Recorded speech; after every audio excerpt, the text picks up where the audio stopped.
Hello and welcome to Sensibility Day 3. All of my thumbnails are starting to look the same because there is no other hairstyle that I can currently tolerate except for a ponytail because I have a lot of hair and no scissors to cut that with. Pray for me. It's really hot. Just doing some work today. I already complained about all my work being on computers yesterday, so I don't have to do that again. I do have to be on the computer again, but I don't have to complain again. I went and cut some flowers. That was nice, except it was hot outside, so I can complain about that. Yeah, but just gonna, do more work on my little computer all day, and then some work at night. But it's okay. It's fun. It's great. We love to see it. We love to be it. Nothing exciting. Thanks to everybody who came out to the screening last night. That was super fun. I was really glad to have had that experience with all of you. You are hilarious. Next time I will watch with my earbuds in so I can talk too instead of trying to type my comments three minutes too late. Maybe we'll keep trying with 27. We'll see. We'll see how this works for us. Hello. Good day so far. Little toasty. It's my mom. My mom has my mom runs a flamenco company. Patricia, my comments will be equally as funny, just on time. My mom runs a flamenco company, so I have her flamenco shirt on today. It says Bata Woman. Oh, it's hot. I don't know if I'm gonna make it. I'm gonna have to choose a new screening area. Patricia, your fan is not where I need it to be. Patricia gave me a fan for my birthday, and it's really nice. It's really good. It's a really good fan. I don't know where mine is either. Oh, thanks. That's good to hear.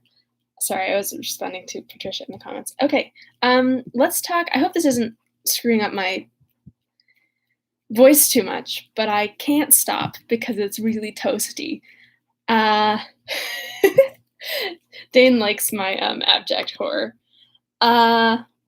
What happened yesterday on Sense and Sensibility? So basically, Marianne and Mrs. Dashwood are tight. They're like the same person, and Eleanor is like, y'all, please keep your heads on straight. But Marianne and Mrs. Dashwood are like, does Eleanor like Edward Ferrars, the brother of evil Mrs. John Dashwood? And they're like, oh. And so Marianne goes to Eleanor and she's like, hey, Eleanor, you know that guy, Edward? So, I've been seeing you hanging out with him a lot. And, I wanted you to know that I'll totally support you, but he seems kind of ugly and dumb.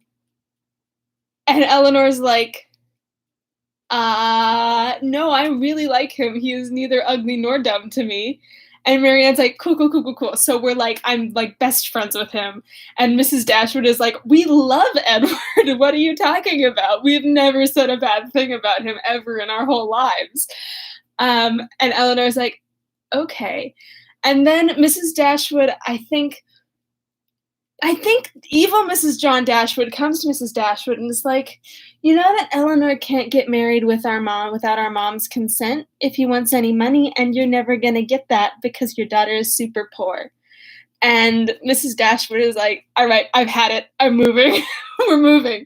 And so they've received an offer for a little cottage, the Devonshire cottage, I believe. And Mrs. Dashwood is like, I can't take it anymore. We out of here. So they're out of here. They're off to Devonshire, which is far away from the place that they have lived before. And I'm sure they're about to meet some eligible young bachelors. All right. Thank you so much. Let's get this started. Okay. Sense and Sensibility, Chapter 5. No sooner was her answer dispatched than Mrs. Dashwood indulged herself in the pleasure of announcing to her son-in-law and his wife that she was provided with an house. I don't like it. It says with an house, and I'm assuming that's something. Regency that was correct then, but is no longer now. Anyways, she was provided with a house. Sorry, Jane. And should incommode them no longer than till everything were ready for her inhabiting it. They heard her with surprise. Mrs. John Dashwood said nothing, but her husband civilly hoped that she would not be settled far from Norland. She had great satisfaction in replying that she was going into Devonshire. Edward hastily turned towards her on hearing this, and, in a voice of surprise and concern which required no explanation to her, repeated, "Devonshire? Are you indeed going there? So far from hence? And to what part of it?" She explained the situation. It was 4 miles northward of Exeter. "It is but a cottage," she continued, "but I hope to see many of my friends in it. A room or two can easily be added, and if my friends find no difficulty in travelling so far to see me, I am sure I will find none in accommodating them." She concluded with a very kind invitation to Mr. and Mrs. John Dashwood to visit her at Barton, and to Edward she gave one with still greater affection. Though her late conversation with her daughter-in-law had made her resolve on remaining at Norland no longer than was unavoidable, it had not produced the smallest effect on her in that point to which it principally tended. To separate Edward and Eleanor was far from being her object as ever, and she wished to show Mrs. John Dashwood by this pointed invitation to her brother how totally she disregarded her disapprobation of the match. Mr. John Dashwood told his mother again and again how exceedingly sorry he was that she had taken a house at such a distance from Norland, as to prevent his being of any service to her in removing her furniture. He felt really conscientiously vexed on the occasion, for the very exertion to which he had limited the performance of his promise to his father was by this arrangement rendered impracticable. The furniture was sent round by water. It chiefly consisted of household linen, plate, china, and books, and a handsome pianoforte of Marianne's. Mrs. John Dashwood saw the packages depart with a sigh. She could not help feeling it hard that as Mrs. Dashwood's income would be so trifling in comparison with their own, she should have any handsome article of furniture. Mrs. John Dashwood would be out on the streets protesting right now. Mrs. Dashwood took the house for a 12-month. It was ready furnished, and she might have immediate possession. No difficulty arose on either side in the agreement, and she waited only for the disposal of her effects at Norland, and to determine her future household before she set off for the West. And this, as she was exceedingly rapid in the performance of everything that interested her, was soon done. The horses which were left her by her husband had been sold soon after his death, and an opportunity now offering of disposing of her carriage, she agreed to sell that likewise at the earnest advice of her eldest daughter. For the comfort of her children, she had consulted only her own wishes. For the comfort of her children, had she consulted only her own wishes, she would have kept it, but the discretion of Eleanor prevailed. Her wisdom, too, limited the number of their servants to 3, 2 maids and a man, with whom they were speedily provided from amongst those who had formed their establishment at Norland. The man and one of the maids were sent off immediately into Devonshire, to prepare the house for the mistress's arrival, for as Lady Middleton was entirely unknown to Mrs. Dashwood, she preferred going directly to the cottage to being a visitor at Barton Park, and she relied so undoubtingly on Sir John's description of the house as to feel no curiosity to examine it herself till she entered it as her own. Her eagerness to be gone from Norland was preserved from diminution? Who knows? Probably should have been Patty, but they can't talk here. Sorry. You could try and help me in the comments, but it may not help at all. By the evident satisfaction of her daughter-in-law in the prospect of her removal, a satisfaction which was but feebly attempted to be concealed under a cold invitation to her to defer her departure. Now was the time when her son-in-law's promise to his father might with particular propriety be fulfilled. Since he had neglected to do it on first coming to the estate, their quitting his house might be looked on as the most suitable period for its accomplishment. But Mrs. Dashwood began shortly to give over every hope of the kind, and to be convinced, from the general drift of his discourse, that his assistance extended no farther than their maintenance for 6 months at Norland. He so frequently talked of the increasing expenses of housekeeping, and of the perpetual demands upon his purse, which a man of any consequence in the world was beyond calculation exposed to, that he seemed rather to stand in need of more money himself than to have any design of giving money away. In a very few weeks from the day which brought, I don't know why that threw me for a loop.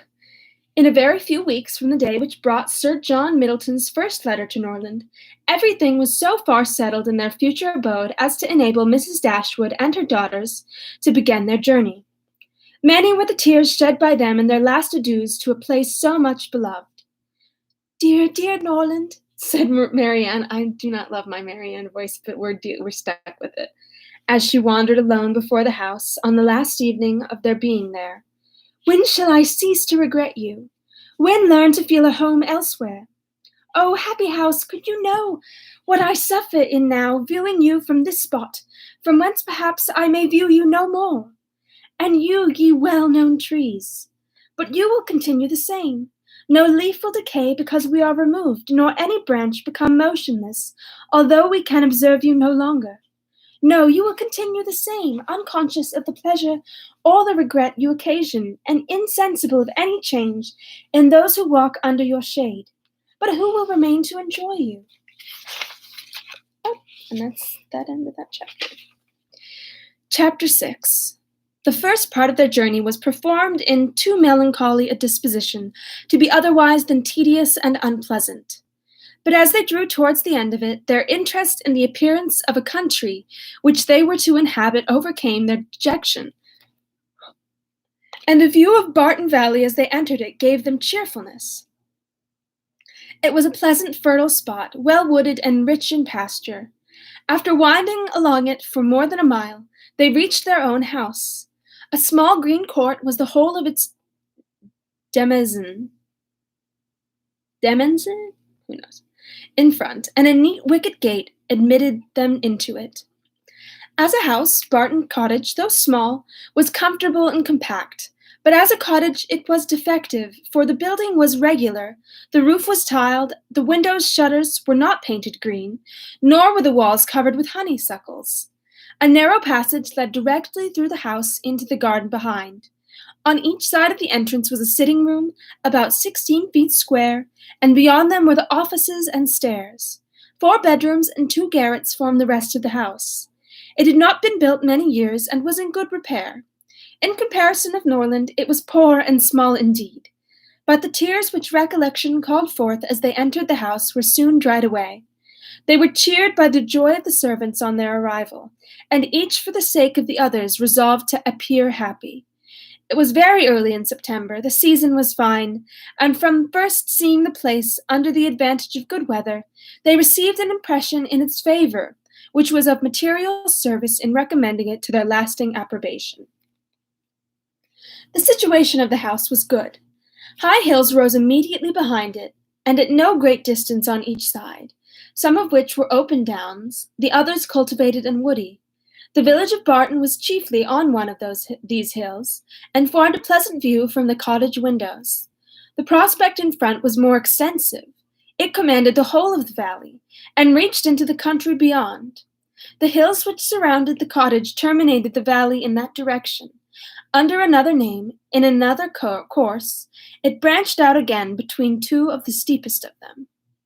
With the size and furniture of the house, Mrs. Dashwood was upon the whole well satisfied, for though her former style of life rendered many additions to the later indispensable, yet to add and improve was a delight to her, and she had at this time ready money enough to supply all that was wanted of greater elegance to the apartments.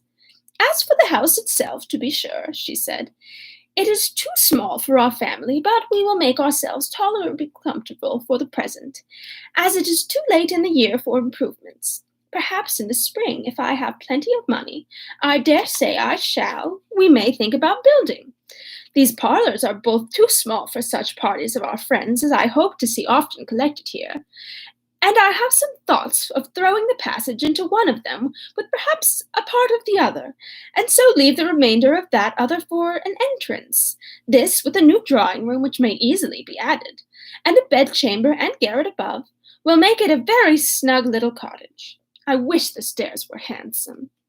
But one must not expect everything, though I suppose it would be no difficult matter to widen them. I shall see how much I am beforehand with the world in the spring, and we will plan our improvements accordingly.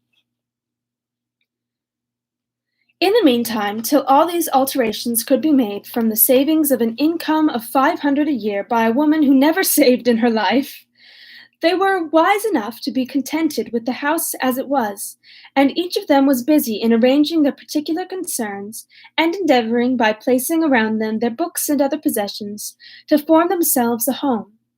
Mary Ann's pianoforte was unpacked and properly disposed of, and Eleanor's drawings were affixed to the walls of their sitting room.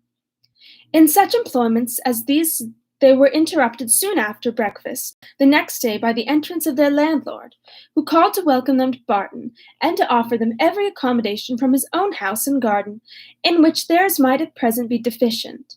Sir John Middleton was a good-looking man about 40. He had formerly visited at Stanhill, but it was too long ago for his young cousins to remember him.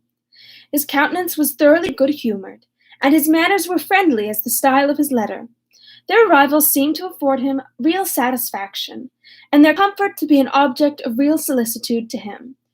He said much of his earnest desire of their living in the most sociable terms with his family, and pressed them so cordially to dine at Barton Park every day till they were better settled at home, that, though his entreaties were carried to a point of perseverance beyond civility, they could not give offence. His kindness was not confined to words, for within an hour after he left, a large basketful of garden stuff and fruit arrived from the park, which was followed before the end of the day by a present of game. He insisted, moreover, on conveying all their letters to and from the post for them, and would not be denied the satisfaction of sending them his newspaper every day. Wow, John. Lady Middleton had sent a very civil message to him, denoting her intention of waiting on Mrs. Dashwood. By him, sorry, not to him. Denoting her intention of waiting on Mrs. Dashwood as soon as she could be assured that her visit would be no inconvenience. And as this message was answered by an invitation equally polite, her ladyship was introduced to them the next day. They were, of course, very anxious to see a person on whom so much of their comfort at Barton must depend, and the elegance of her appearance was favourable to their wishes. Lady Middleton was not more than 6 or 7 and 20. Her face was handsome, and her figure tall and striking, and her address graceful. Her manners had been improved by some share of his frankness and warmth. I missed something. Her manners had all the elegance which her husband's wanted. They would have been improved by some share of his frankness and warmth, and her visit was long enough to detract something from their first admiration by showing that, though perfectly well-bred, she was reserved, cold, and had nothing to say for herself beyond the most commonplace inquiry or remark.